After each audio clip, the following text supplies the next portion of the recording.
Welcome back, HC Nation. Hey, I don't know if you've been hearing of it, but this whole week we've been doing something new. I want to know what you think about this, so please put in the comments below. Email me. If it's cringeworthy, I'll stop. I really will. And we'll go back to the history. But if you enjoy it, please spread it. Give us your comments. Give us 5 stars wherever you're listening to this. I want to know what you think about it, because I'm having fun with it. It's just fun doing these podcasts. I needed to change it up. Sometimes they get mundane, a little boring. I'm going to make it fun so you guys have fun. So, last time we talked about, oh, actually, you know what? Before we get there, this time we're talking about ancient China. This is very, very early. Today we're going to be talking about the earliest dynasties, minus the Xi Dynasty, which is myth or legend. Now we're going to talk about some actual ones. I shouldn't say actual ones. Some of them that we have some very distinct and strong evidence of. Okay, so we're going to get into the Shang and the Zhou. Now, these two dynasties are very important to Chinese history. So we're going to go into that. But first, before we even do that, I'm going to give a shout out to Historical Conquest. It's a really fun game. You got to try it out. This is what sponsors our podcast. Historical Conquest. We're actually going to bring on another sponsor later on. You're going to enjoy this. I'm going to tell you a little bit later. But Historical Conquest is the one that's sponsoring this. It's a really fun game. You don't need to know anything about history in order to play it. But just by playing it, you're going to have fun and you're going to learn history. Even if you don't want to, you're going to learn history. So you don't have to. You don't have to want to. You're just going to learn it just by playing a really fun game. Now, let's get to you, the lesser. Yes, we are going to you, not me, you. Oh, sorry, me, you, the lesser. We're just calling me you. Okay. There is a you, the greater. And if you want to talk to him or hear about him, go to our last one. On Monday, you had the last episode. And that's a lot of fun. But, welcome, curious minds and adventurers of the past. For the past. Yes, we are explorers in this time. I'm your guide, Captain Zach Edwards, and you're listening to the Adventure Box Podcast, the podcast where you don't just study history, we travel through it. We have a lot of fun. Yes, we do.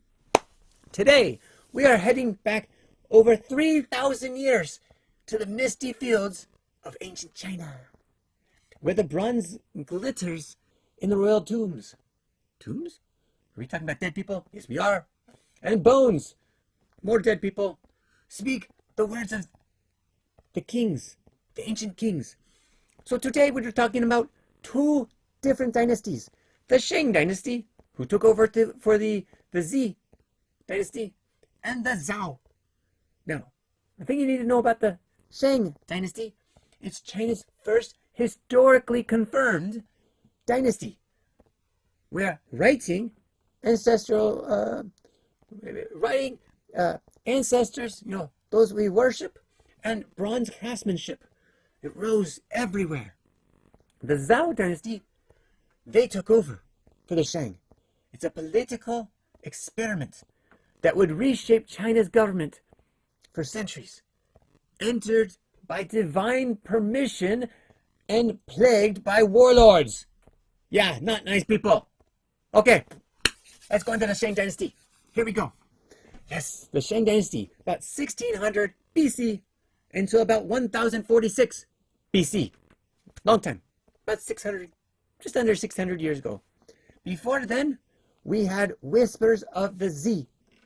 But with the Shang, we have evidence. And that's what I'm going to share with you now. How do we know? Well, truthfully, I wasn't just talking about the tombs. Yeah, we're going back into the tombs to find bones. On the bones, we're writing. That's right. Picture this. You're in a smoky chamber in the city of Yin. Y-I-N. The Shang capital. A priest, or perhaps maybe even a king himself, is heating a turtle shell or an ox shoulder blade over a flame. It cracks. Those cracks, they're red with a divine text. Will the crops grow or will they fail? Will the queen have a son or is she barren? Will the rain come tomorrow or will there be a drought? Now, the king asks, and the bones answer. It's not just superstition. This is the birth of Chinese writing. Over 4,000 distinct characters have been found on oracle bones. Many still visible in modern Chinese script today. That's right. How in the world? That's amazing. Yeah, we can read their thoughts. We can read their thoughts. The bones thoughts? The ox thoughts? Or the king's thoughts? I think it's more the king and him writing things down. Okay, but the Shang didn't just write on bones. They worked magic with the bronze, metal. They cast elaborate ritual vessels, cauldrons, goblins, even axes. That's right. Little weaponry. Woohoo! Many so intricate details. You'd think you'd always it would be made yesterday by machine. No, it was not. They took long time to make a single axe with detail, ornating the whole thing. These bronze objects weren't just for eating soup. Oh no, they were for rituals, ancestral rituals. You see, the Shang believed their ancestors weren't just memories. They were active spirits. Have you ever seen the movie Mulan? Not, there's a lot of falsehoods there. There's a lot of falsehoods there. But they actually brought a lot of truth about China and its culture. When Mulan struggled, she went to talk to her ancestors. Or when her father especially, because Mulan was the trouble. When her father came in, he would pray to the ancestors, asking for advice. Well, they say that those were all spirits that they prayed to. But they were actually also praying to their one God at this time. They still believed in one God with all the spirits around them. It's almost like the Catholic saints, right? I think. Maybe. I don't know. Okay, let's keep going. So family members perform rituals to honor and communicate with them, especially before big events, huge events, huge. Like Donald Trump said, huge. And at the center of the world was the king. The king, he wasn't just a ruler. He was known as the high priest, the one who could speak to the gods and the dead. Now, government and religion were intertwined. That's right. Like strands of a dragon's beard. You know, they have very long beards. You haven't seen one? Oh, you should go see one. Oh, they're not myths. You may think they are, but they're not myths. No. Now go back. Let's go back. Too many rants. Shang Dynasty, the Shang society had a strict hierarchy. This is where there was nobles, there was artisans, farmers, and the slaves. That's right, they had slaves back then. Many slaves. Most people lived simple lives. They farmed millets or rice. So wheat, grain, or rice. While the elite held elaborate ceremonies and rode into battle with chariots, wielding bronze weapons. But for all their glory, the Shang would fall. That's right. For the reason. The reason. Why? Why? Well, it involves the will of heaven. Yeah. You want to read more? You read the curriculum. You'll get more there. Okay. Now, from the bones and the bronze to mandates and monarchs. Now, let's meet the dynasty that said, this is their quote, "We didn't just conquer the Shang. Heaven told us to." It's heaven's fault. I blame it on heaven.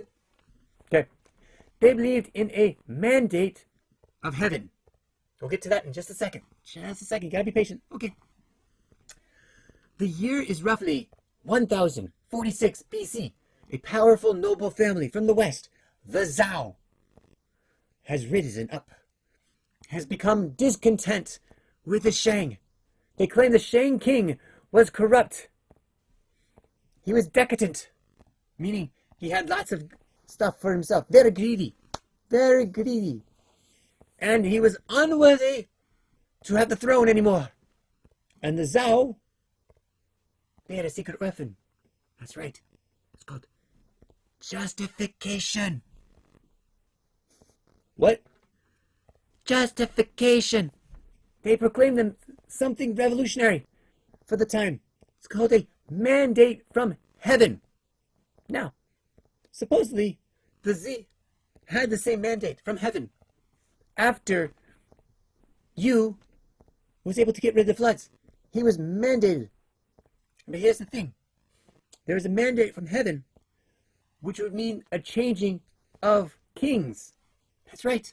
It was not about bloodline. It was about who was supposed to be in power from the gods. So, here's the idea. Heaven, the moral force of the universe, chooses the emperor if he's just. If he's just. The heavens send blessings, great harvests, peace, and harmony.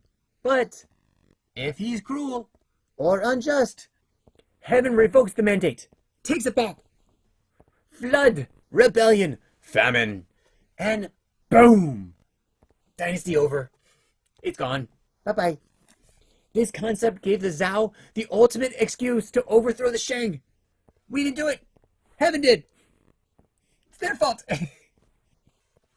It's the greatest excuse ever. I didn't do it. God made me do it. And here's the kicker. It wasn't a one-time thing. Future dynasties would all use the same mandate of heaven to justify their rise and their fall. God happy? He make you in power. God not so happy? He make you fall. But the Zhou weren't just philosophers. They were administrators. They knew exactly what to do.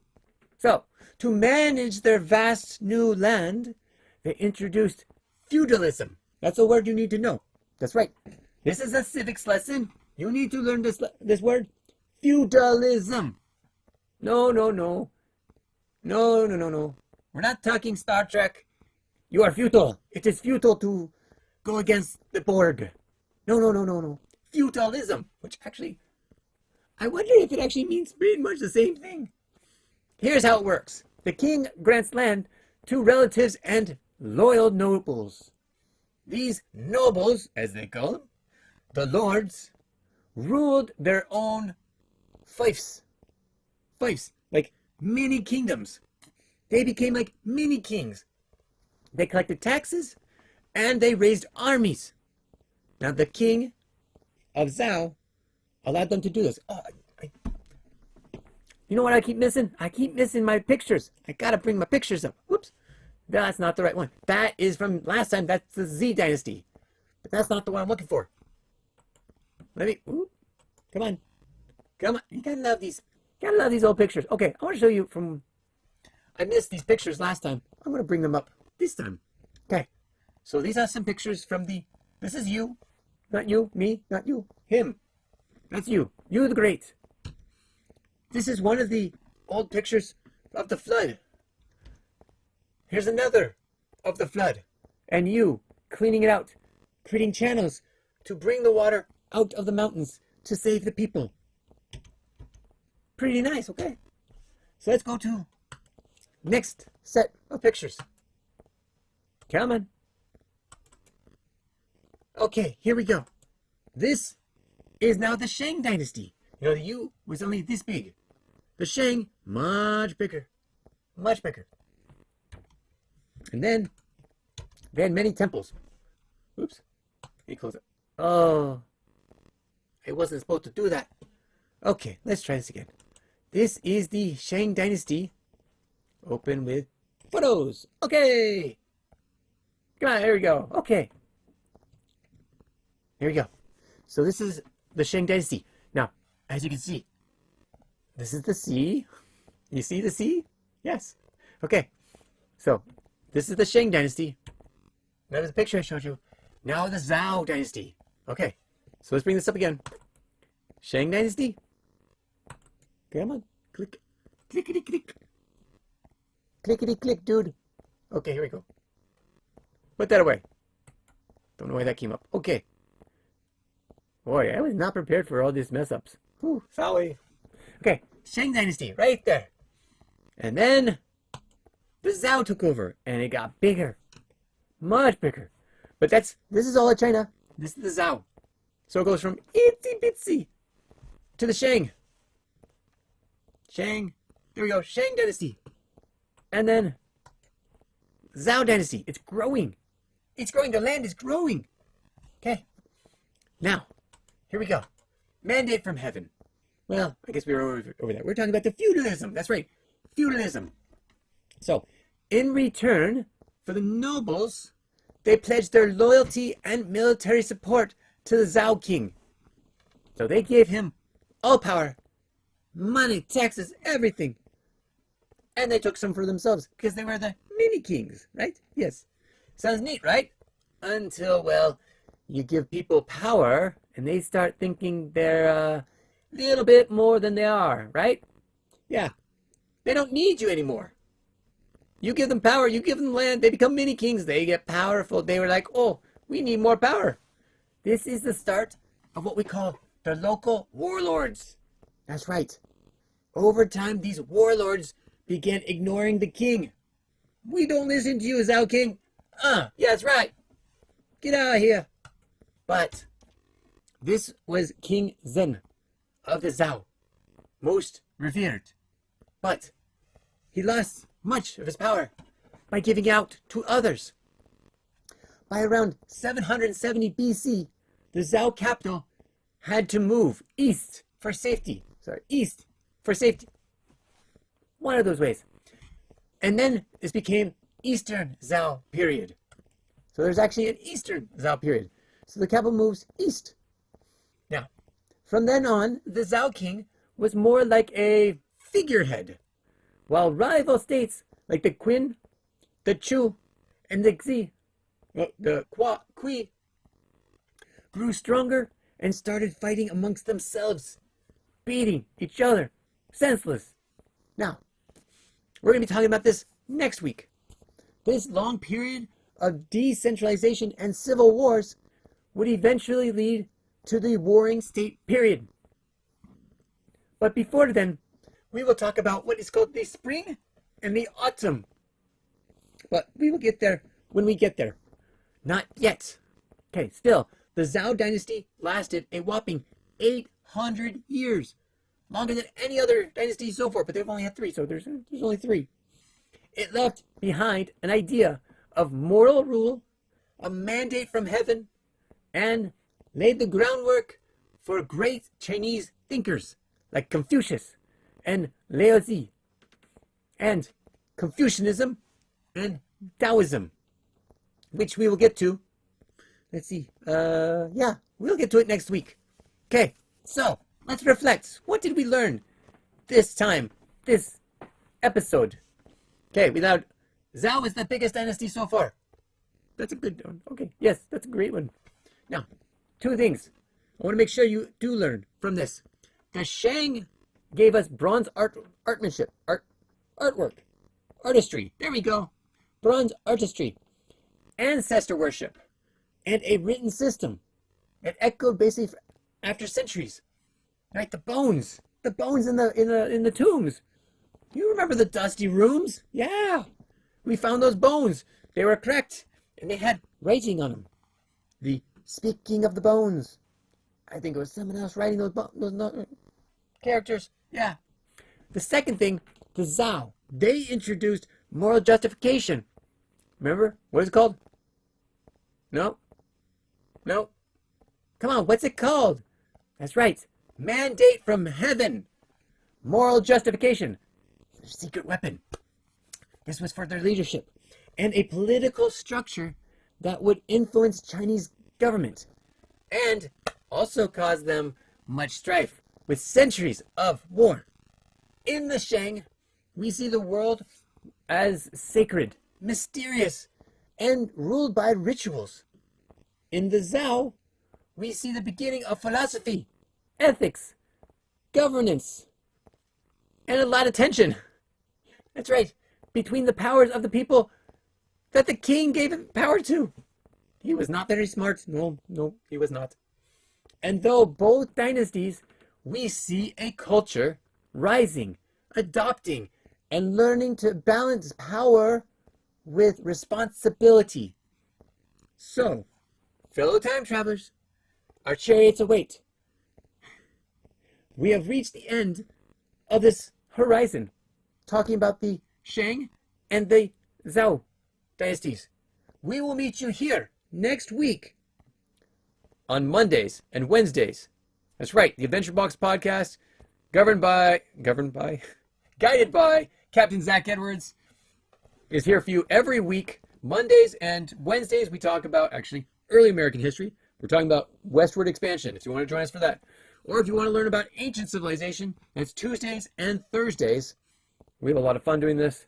I hope you had fun. I hope it wasn't too cringeworthy, and that you come back next time. Thank you so much for joining us, and we will talk to you soon. Take care, everyone. Bye. If you have any comments or questions, add them to the comments below. Otherwise, we'll see you tomorrow, actually. Take care. Bye.